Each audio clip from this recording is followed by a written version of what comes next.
တခါတော့ကအပြစ်ကင်းစင်တဲ့မိန်းကလေးငယ်လေးတစ်ယောက်ဟာနတ်နဂါးကြီးရဲ့ခေါင်းကိုထိတွေ့ကြည့်ချင်ခဲ့တယ်။နဂါးကြီးကလည်းမျက်လုံးလေးမိတ်ပြီးသူမကိုကျင်နာတတ်အသရွေ့အထိတွေ့ခံခဲ့တာပေါ့။ဒါပေမဲ့အဲ့ဒီအချိန်မှာပဲကောင်မလေးရဲ့အဖေရောက်လာပြီးထိတ်လန့်တကြားနဲ့သမီးဖြစ်သူကိုပွေ့ချီကထွက်ပြေးသွားခဲ့တယ်။အဆိုးရိုးတစ်ခုရှိတာကတော့အဲ့ဒီနဂါးကြီးကိုမြင်ဘူးတဲ့သူဟာတစ်သက်လုံးကန်ဆာတာတောက်ပတော့တာပါပဲ။တကယ်တော့ဒီကောင်မလေးရဲ့နာမည်ကရီမန်နဲ့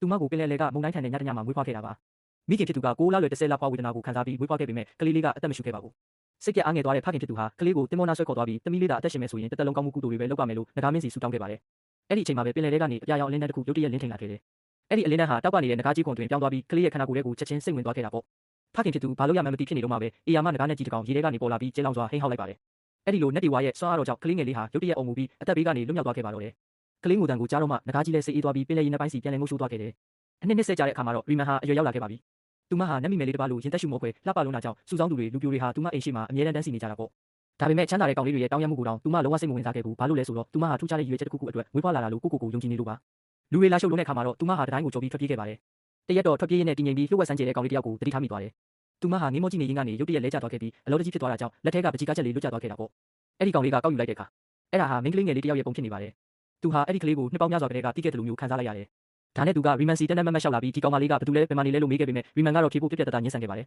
။နောက်တစ်ခုကျတော့သူကရီမန်ရဲ့လက်ကိုဆွဲလိုက်ပြီးမျက်စိတမိတ်အတွင်းမှာပဲပင်လယ်ကမ်းခြေကိုရောက်သွားခဲ့ကြတယ်။သူကပကြီးကားအကြောင်းထပ်မေးပေမဲ့သူမကတော့နှုတ်ဆက်နေတော့မှာပဲ။အဲ့ဒါနဲ့သူကဘာမှမစင်စားပဲသူမကိုရေထဲတွန်းချလိုက်ပါတော့တယ်။သူမရေအောက်ထဲနစ်မြုပ်သွားတဲ့အခါကျမှသူကပဲပြန်ခဲ့ပြီးကမ်းခြေပေါ်ခေါ်လာခဲ့တယ်။တကယ်တော့ဒီကောင်လေးဟာတခြားသူမဟုတ်ပါဘူး။ငယ်ငယ်တုန်းကရီမန်ရဲ့အသက်ကိုကယ်တင်ခဲ့တဲ့အဲ့ဒီနဂါးကြီးပါပဲ။အခုတော့နဂါးကြီးဟာမိမိပိုင်ဆိုင်ခဲ့တဲ့အရာကိုပြန်လည်ရယူဖို့အတွက်